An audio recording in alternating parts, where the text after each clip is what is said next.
Hello friends, welcome to BD tech zone. আজকে আমি আসলে আপনাদের সামনে কোনো ফোন নিয়ে কথা বলতে চাই না। আপনারা রেগুলার আমাদের ভিডিওগুলো দেখেন ভালো একটি ফোন কেনার জন্য, বাট একটি ভালো ফোন কেনার পরও কিন্তু ফোনের মাঝে মধ্যে বা হয়তো হবে 1 বছর 2 বছর পর বিভিন্ন রকমের সমস্যা হয়ে থাকে। যেমন ডিসপ্লের সমস্যা, চার্জিংয়ের সমস্যা, চার্জারের সমস্যা, ব্যাটারির প্রবলেম, এরকম আরও অনেক সমস্যা হয়ে থাকে। সো আমি আজকে আপনাদের সামনে আসলে ফোনের ডিসপ্লে নিয়ে একটি গুরুত্বপূর্ণ তথ্য তুলে ধরতে চাচ্ছি। আর এই তথ্যটা আশা করি আপনাদের সকলের অনেক কাজে লাগবে।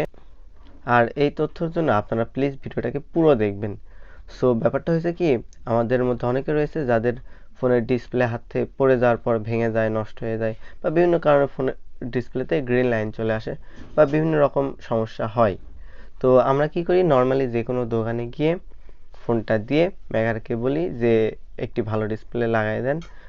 তখন সেই মেকানিক করে কি, আপনাকে একটা ডিসপ্লে দেখায় বলে এই ডিসপ্লেটা অনেক ভালো, এই সেই প্রিমিয়াম কোয়ালিটি, সো এর দাম 2000-3000 টাকা এরকম বলে আপনার কাছে সেল করে, অ্যান্ড এরপর সেই ডিসপ্লেটা আপনার ফোনে লাগাই দেয়।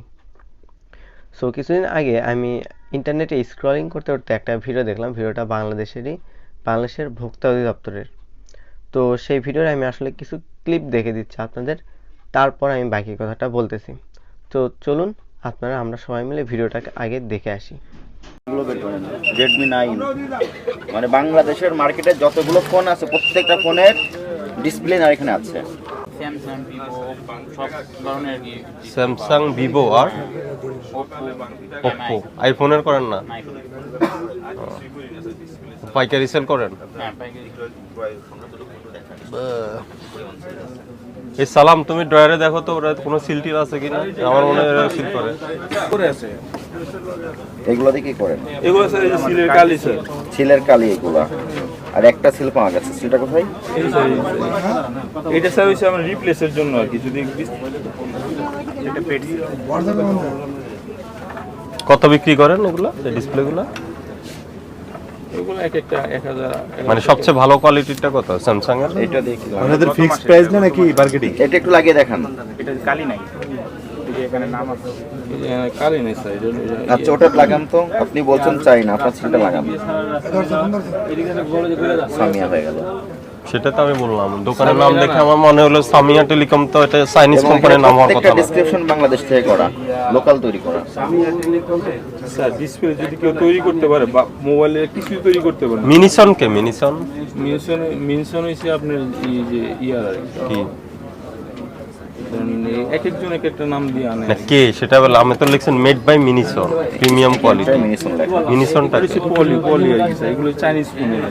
খুবই সহজ কথা, আপনার প্রোডাক্ট আপনি বিক্রয় করেন, আমরা শুধু জানতে চাই প্রোডাক্টগুলোর লিগ্যালিটি কি আছে, কোথায় তৈরি হয়, কত করে কিনেন, কত করে বিক্রি করেন, এগুলো অরিজিনাল না ফেক, এই বিষয়ে আপনি সুস্পষ্ট ব্যাখ্যা দিবেন। এখন আচ্ছা আমাকে একটা কথা বলেন, এগুলো অ্যাকসেসরিজ গুলো আপনি চায়না থেকে নিয়ে আসেন, এদিকে আপনি এদিকে কথা বলেন, চায়না থেকে নিয়ে আসেন, আপনি এদিকে কথা বলেন, চায়না থেকে নিয়ে আসেন, তাহলে আপনি কিভাবে আনেন চায়না থেকে? চায়নাতে আপনি বিভিন্ন এলসি করে তো আনেন। হ্যাঁ, এলসি করে তো আসে না, এগুলো না। আচ্ছা, তো এলসির কাগজপত্র দেখান। ধরেন আপনি এলসি আপনি ধরাধরির কিছু না, আপনি এলসি করেন কিনা সেটা আমরা দেখি। সব কই আর কই আনতে। এলসি করেন, আপনি এলসির কাগজপত্র দেখান। এগুলো দেখাতে পারলে আপনাকে আমরা ধন্যবাদ দেবো।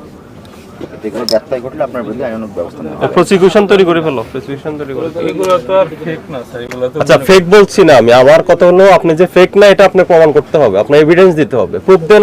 আপনি বললেন আপনি চায়না থেকে আনেন, তো চায়না তো আপনার একটা চায়না করলে আপনি ইম্পোর্ট করতে হবে। এই আপনার নাম কি? হ্যাঁ, তারেক সাহেব, আপনি চায়না থেকে আনলে আপনি এলসি কাগজপত্র দেখান। রেখে দেন, এখানে রেখে দেন। এটা কি হয়, সিল হয় ওটা? এটা স্যার সিএল আমাদের। হ্যাঁ, এটা হলো আমাদের থেকে যে কিনে ওনাকে আমরা এটা মাইরা দিই। যে কিনে ওনাকে সিলটা লাগিয়ে দেন। মানে এটা জাস্ট রিপ্লেসের জন্য দেওয়া হয় আর কি, বুঝছেন? এটা আর কিছু পাইকারি সেল করেন না? মানে পাইকারি কোসা সবই হয়। স্টক রেজিস্টারটা দেখান, কি পরিমাণ আপনি সেল হয়েছে দেখো। আপনি দেখে গেছে এটা শুধু মারি হয়েছে যে আমার দোকানে সবাই বিক্রি করে, মার্কেটে সবাই বিক্রি করে মাল, কথা বুঝছেন? দেখে গেছে এটা হচ্ছে রিপ্লেস আর কি মাল, বুঝছেন? এটা নকল প্রোডাক্ট, সব নকল হলো, কোনো ইয়ে নাই। প্রত্যেকটাই বাংলাদেশে। না, ওই তো ওনার নামে সামিয়া টেলিকম। না প্রক্রিয়া না, তুমি এটা একান্ন নকলের ধারা কোথায়? এই যে 50 Samia telecom brightness lion combo tested 1/1 original quality. এটা কি হবে অরিজিনাল? কি প্রমাণ আছে? আপনি এখানে লিখেছেন বনানি 724। এটা চায়না থেকে কবে এসেছে আপনার এখানে? এটার এইচএস কোড কত? আপনার যদি ভুল হয়ে থাকে তো স্বীকার করবেন, তাহলে আপনি সংশোধনের সুযোগ পাবেন। মানে আমি তো আপনি যে প্রশ্ন করছেন আমি তো এগুলো প্রশ্ন মানে আগে সম্মুখিত হই নাই, কথা বুঝছেন না? এটা তো আপনার সম্মুখীন হলেই যে বলতে হবে সেটা তা না। আপনার নিজের ব্যবসার স্বচ্ছতার জন্য তো এগুলো আপনাকে জানতে হবে বা রাখতে হবে। তো সেখান থেকে আপনি আপনার ডকুমেন্টগুলো দেখান এগুলো। তো ভিডিওটা আমি আসলে আপনাদেরকে পুরো দেখাতে পারতেছি না, ভিডিওটা হয়তো পুরো দেখালে কপিরাইট হতে পারে বা বিভিন্ন রকম সমস্যা হতে পারে। আপনাদেরকে ছোট ছোট কিছু অংশ দেখাই দিয়েছি। সো এই ভিডিওটা আমি পুরো দেখে যা বুঝেছি, আমার মনে হয়েছে যে ওরা এই ডিসপ্লেগুলো বাংলাদেশে হয়তো নিজেরাই তৈরি করছে বা চায়না থেকে কম দামে তৈরি করে বাংলাদেশে নিয়ে আসছে, যেগুলো এক একটা তৈরি করতে আনুমানিক খরচ 50 থেকে 100 টাকার মতো লাগছে। বাট যখন সেল করা হয়, আপনাদের মতো ক্রেতাদের কাছে সেল করা হয়, তখন সেটা 2000-3000 টাকা দামে প্রিমিয়াম কোয়ালিটি অরিজিনাল ডিসপ্লে বলে সেল করা হয়। সো এগুলো কিন্তু এক ধরনের স্ক্যাম। আর এই স্ক্যাম থেকে বাঁচা কিন্তু অনেক মুশকিল, কারণ আপনারা আমরা কেউই অরিজিনাল এবং যেই কম দামের ফেক বা ডুপ্লিকেট মাস্টার কপি ডিসপ্লে রয়েছে এগুলো সেভাবে চিনি না। সো এর জন্য আমার কাছে কিছু উপায় রয়েছে। তার মধ্যে ফার্স্ট একটা উপায় হতে পারে, আপনারা আপনাদের সবথেকে পরিচিত বিশ্বস্ত এমন কোনো দোকান থেকে ফোনের ডিসপ্লের বা অন্যান্য অ্যাক্সেসরিজের কোনো সমস্যা হলে সেগুলো ঠিক করে নেবেন।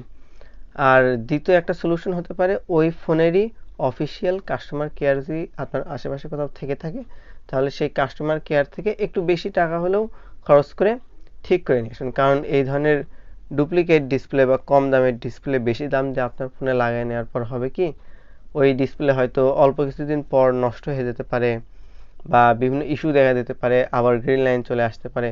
হয়তো আগের ডিসপ্লেটা দেখে আপনি যেরকম মজা পাইতেন ওই রকম পাবেন না, ব্রাইটনেস কম হবে, হার্টস কম হবে, রিফ্রেশ রেট কম হবে, এরকম বিভিন্ন ধরনের ইস্যু দেখা দিতে পারে। আর এই ধরনের ডিসপ্লেতে ওয়ারেন্টি গ্যারান্টি তো একেবারে থাকেই না। সো যদি কিছু হয়ে যায় তাহলে বুঝতেছেন আপনার টাকাটা পুরোই পানিতে। সো আরও বেশি সতর্ক থাকুন আর আমাদের সাথেই থাকুন। আর আমি আসলে নিজের ব্যক্তিগত কিছু কারণে ভিডিওটা দিতে লেট হচ্ছে। সো আশা করি এই সমস্যাটা অতি দ্রুত ঠিক হয়ে যাবে অ্যান্ড নেক্সট ডে থেকে আমি রেগুলার ঠিক টাইমে ভিডিও দিতে পারবো। সবাইকে আমার সাথে থাকার জন্য অসংখ্য ধন্যবাদ।